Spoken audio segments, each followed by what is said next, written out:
It's there, yeah. It's ready to go. That's fantastic. Thank you,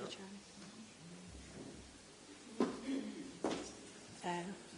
Thank you very much, Ruth, for that generous introduction, and thank you, Joe, and to the school for this opportunity to come and speak. I've spoken a couple of times before at the MacGill School, and I think it's unique in its ability to get such a wide range of guests on a range of topics in a space in which we have a chance to step back from everyday controversies and to really reflect more deeply. So I'm hoping to try and avail of that opportunity this evening. I'm very much picking up on themes introduced so ably by Ruth, and if I may return the introduction. Ruth is a distinguished author of a history of the Irish healthcare system in the 19th and early 20th century, which has really been the seminal work in the field. So, fit for purpose.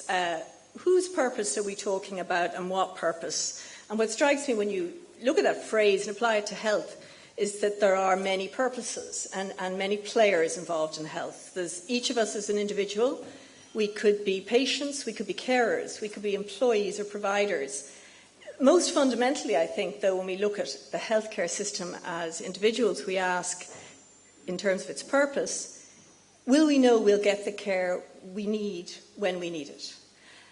But for society as a whole, the healthcare system plays a purpose. Because beyond ourselves, if we are well, it is still in our interests that others should live long, healthy lives.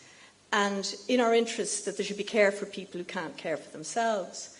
And going beyond that again, and wearing my economist hat, I would say that there is a purpose to the healthcare system for the economy as a whole. It's important. It's a huge tranche of our spending, public and private. It's very important we spend cost effectively. It's very important we can finance it sustainably, and that we can anticipate and plan for the investment needs of the health service, which is a difficult thing to do. So I'm going to try and look at the issues I discussed this evening through those various lenses and come back to them at different times. And of course, some of those purposes conflict with one another, which is why I think that in any country, the arrangement of the health system and of the health service is a topic of debate. I'm going to pick up the themes introduced by Ruth. I want to talk about the case for universality in health. I want to talk about the case for universal health care in general practice. I want to talk about how we finance universal health care and the case for universality in hospital care. So I think it's very interesting to look outside our island for a moment that the World Health Organization has now adopted universal health coverage, as they call it, but in effect universality, as a major goal. And only 2 weeks ago, the Director General of the WHO, Dr Margaret Chan, directed this statement to world leaders. No one should risk financial ruin because they need health care, and no one should be denied health services because they can't afford to pay for them. The best way to assure meaningful progress towards the new global health goal is for countries to move closer to universal health coverage. And the WHO recommended that the first step should be to reduce the need for people to pay directly for services out of their own pockets at the point of delivery. And of course, this has huge resonance for us in Ireland right now. Just last month, the WHO published this report, and it's its first global monitoring report tracking universal health coverage. It's quite interesting. If you Google universal health care, you'll discover that all over the world there are debates going on about moving to universal health coverage, and in countries that are a lot poorer than this one. The WHO definition of universality in this report is that all people receive the quality, essential health service they need without being exposed to financial hardship, actually with overtones of the poor law wording. But when you read down, that there should be financial protection for all. And the WHO makes the point that universal health care is a social equaliser and a contributor to cohesion and stability. So going beyond the healthcare service to the kind of society that we have. The programme for government of 2011, I think, was quite historic in making this commitment. and was conscious of being historic in making this commitment, as the first in the history of the state committed to developing a universal single-tier health service which guarantees access to medical care based on need, not income, therefore designed according to the European principle of social solidarity, access according to need, payment according to ability to pay. And that is very much that ambition, that goal, is very much in accord with the direction that WHO is suggesting for governments.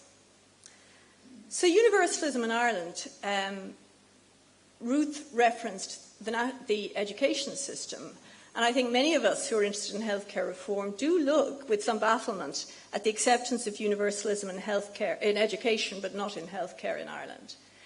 We've had universal national school education since the 19th century, secondary school education since the 1960s, third-level education since the 1990s. Now, you might argue, and it could be discussed, that perhaps other things that have happened since have attenuated that, like voluntary contributions in secondary schools. But it's a long way from the way in which we organise our healthcare system. So is this now to be the decade in which we move to universalism in healthcare? I think at least the Programme for Government started the decade by reframing the debate about healthcare in Ireland, moving it a great deal on, for instance, from the point at which it was when one of our senior politicians referred to universal GP care in 10 years previously as a loony left idea. It's now a mainstream idea. So this government's move to universal GP care for the under sixes and restoring universal GP care for the 70s and overs is a very significant, very historic step towards universalism in this country, in my belief. Let's look at the case for universal GP care, because I think in some of the discussion that there has been in the columns of the newspapers and so on since the free GP care for the under sixes has been introduced, there has been a debate about whether this is a desirable place to go. So I think it's useful to look at some of the evidence. This is a study that was done looking north and south. It was surveying people about the effect of user fees on their usage of GP services. And it was found that in the Republic, nearly 19% of patients had had a medical problem where they had not gone to see a doctor in the preceding year because of the cost. And that was 4.4% of non-paying patients. So one has to assume there were other costs. Perhaps they felt, what's the point in going? I won't be able to pay for the drugs. I don't know. They didn't pursue that. But over a quarter of paying patients, of people without medical cards. And unsurprisingly, in that grouping, the poorest and the most unwell were those most affected.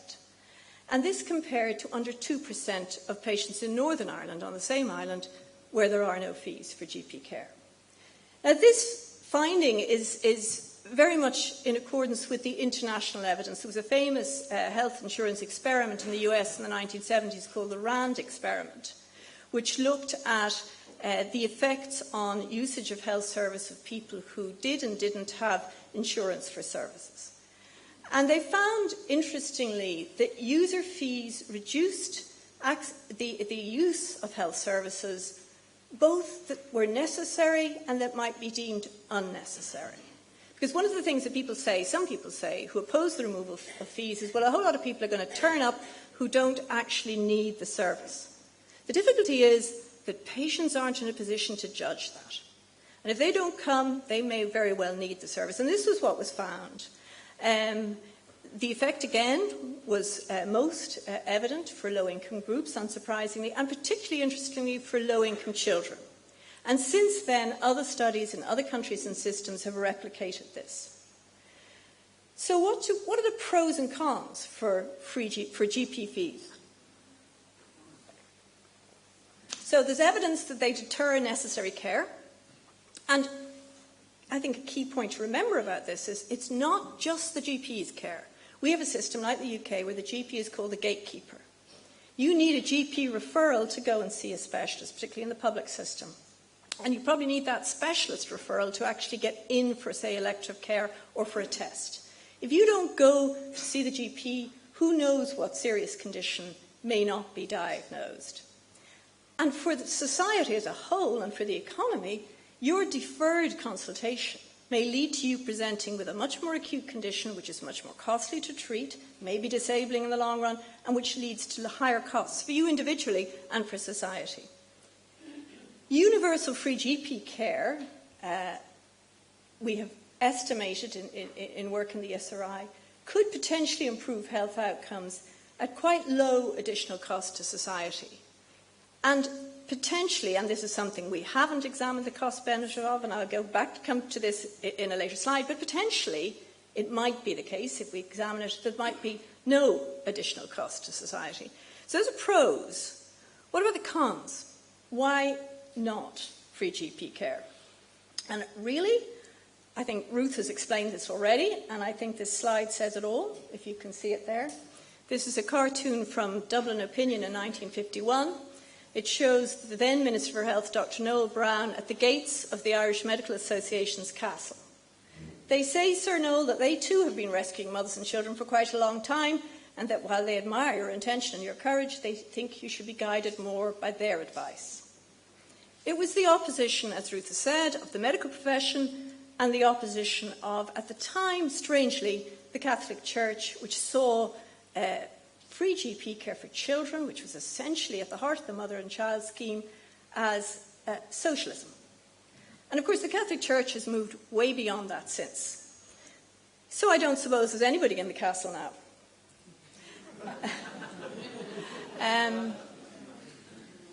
What is the cost of free GP care? There are different ways in which you could estimate it, and of course, ultimately the cost comes down to bargaining, implicit or explicit, between the state and the medical profession. But by a methodology which we have used, which is where we basically use survey evidence to look at how many visits do people have to the general practitioner when they have to pay fees, how many additional visits, is there evidence that they actually use when they acquire a medical card, and by combining those and looking at the average fee, we can see the sort of income that GPs might argue they need to pay for free GP care. And it is approximately 2% of overall health and social care expenditure. And I'm using a percentage there rather than millions because, of course, that varies depending on which year you do the calculation. So what is a big and deterring payment for the individual is a very small payment for society collectively. And if you moved to free GP care, and why I could say that it's a low cost for society, most of the cost is simply a payment going from your pocket to the state, and you are going to pay for it in another way, through tax or through another form of collective payment. So society is only paying more for those additional visits. And why I say that we might find, if we sit down and we analyse it, if we can find the evidence that actually it's at no cost, is if those additional visits prevent people turning up in hospital with much more acute conditions or having disabling conditions that mean they end up in long-term care, potentially it could be the case that it's at no additional cost to society in the round. So, to financing healthcare. I've deliberately separated universal access from the issue of how we fund it, because I think that the acceptance of the goal of universality and the principle of social solidarity, access according to need, payment according to ability to pay, is a much more fundamental societal choice than how we finance it. And in a sense, I think that in a lot of our debate, because for laudable reasons the Programme for Government talks about universal health insurance, but in a lot of the debate subsequently, the issue of how we finance has got ahead of the issue of why we want to have universal health care. And I think we need to be clear about the goal before we are concerned about the financing. If we're clear about the goal, the principle of prepayment for health care and progressivity in financing flow from acceptance of the goal and of that principle of social solidarity. Let me talk a little bit about prepayment. We're all used to prepayment. We prepay to cover risk all the time. We insure our houses. We wouldn't dream of not insuring our houses. We even insure our travel. Some of us have private health insurance. And what do we do when we prepay? We create a collective fund so that we do not have to pay ourselves. We wouldn't be able to if our house was burnt down. And we also prepay by taxation for public goods like roads, schools, hospitals, and for public services. When an expert group appointed by the then Minister for Health, Mary Harney, reported in 2010, they advocated prepayment for healthcare, and they endorsed the social solidarity principle of payment according to means. So how might we prepay? Well, there are lots of ways of prepaying. You could prepay by having a purely tax-financed system like the NHS in the UK. You could have social insurance financing like in Germany, paid through your PRSI.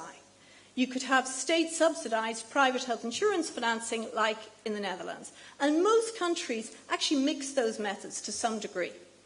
In fact, in Germany, long-term care is paid for through social insurance. Many other countries which actually have social insurance for healthcare still have a different tax-funded system for long-term care or payment out of pocket. Particular advantages to a social insurance approach are that it creates what they call an earmarked fund, so everybody puts in a contribution, you can see what's there, and we all know where it's going. And some people find that a good argument for that. The government published a white paper in April of last year, which began a consultation and research process, and which I think is ongoing. I think it's safe to say that since no two systems are the same, the Irish system is likely to be unique. Whatever system emerges from that consultation and research process, it's desirable that it will support universality and improved health outcomes, adequate resourcing, that it will find a way to ensure adequate resourcing, and that it will be transparent with clear system of eligibility, and of course that it will be cost effective. I'm going now to the case for universality in hospital care, and this may look like an odd way of doing the sequence in this talk, and the reason why I am is because I want to introduce some of those concepts of prepayment and so on before I talked about hospital care, because there is a paradox in how we organise our hospital care in Ireland. We have already accepted the principle of universality in hospital care in Ireland. Since 1979, everybody in Ireland has been eligible for free maintenance in hospitals, subject to the overnight and ED charges which came in subsequently. In 1991, everybody became eligible for consultant care without charge in Irish hospitals. We also accept prepayment by taxation for universality in the public system and by insurance, private health insurance, for private treatment. So we've accepted the two principles, but somehow we still have managed to evolve a system where there are charges and where there is two-tier access to public hospitals. And of course, we all know that the two-tier system is iniquitous, that it's very hard to defend faster access for the insured to public hospitals, and that this is a consequence of running two parallel systems. And the government did commit to ending the two-tier system of unequal access. What are the effects of this? For the individual, late diagnosis and treatment. I think everyone here, will recall the sad, tragic case of the late Susie Long, who was too principled in her case. She could have afforded it to go private and ended up with catastrophic late diagnosis and treatment. Society bears the cost of poor health outcomes more than we've ever quantified. We also collectively carry this psychological burden of insecurity about access to care and need. The economy carries the costs of greater ill health, and I think also carries the costs of the administrative complexity of these duplicating systems. I don't have the time, and I won't pretend I have all the answers, to how you reform the two-tier system. But I would say there are these prerequisites, that you have to have a reform backed by adequate resourcing and with equitable access. And I think we have models already. The National Treatment Purchase Fund model of purchase of private care for people on public waiting lists, it seems to me, could be expanded. And in a move to the sort of split between the purchaser and the provider of care, which is a feature of modern healthcare systems, it might be that we could have a similar application of this model in the public system. I'm moving towards the end now, Chair. These questions of universality of access and of how we finance it are happening or being discussed rather, against a very challenging backdrop, which is the challenge of ageing. And it seems to me, and there isn't time definitely to go there also in this presentation, that we need a secure prepaid system for our social care, whether in the community or in a residential setting, and with clear criteria for eligibility, which we do not have now. And I think the other big challenge is the challenge of, if you like, an agreed societal commitment to adequately resourcing our health and social care system. Because we need to be able to plan for the development of the service, and we need to be able to use evidence, and we should be able to use evidence to anticipate the demands and not to have perennial budgetary crises in health. So in conclusion, it would seem to me that there is a strong case to be made by proponents of healthcare reform that a universal healthcare system, like universal education, is an investment, not an overhead. It enhances human potential, which economists call human capital. I think it's a prerequisite for a well-functioning society and economy. And bringing together all those lenses of the individual, society and the economy, I think they can all be reconciled by saying that a system that provides security of care in need is in the interests of all three, the individual, society and the economy. And this was seen, or rather the human capital argument was seen by the person who introduced the first social insurance universal system in the Prussian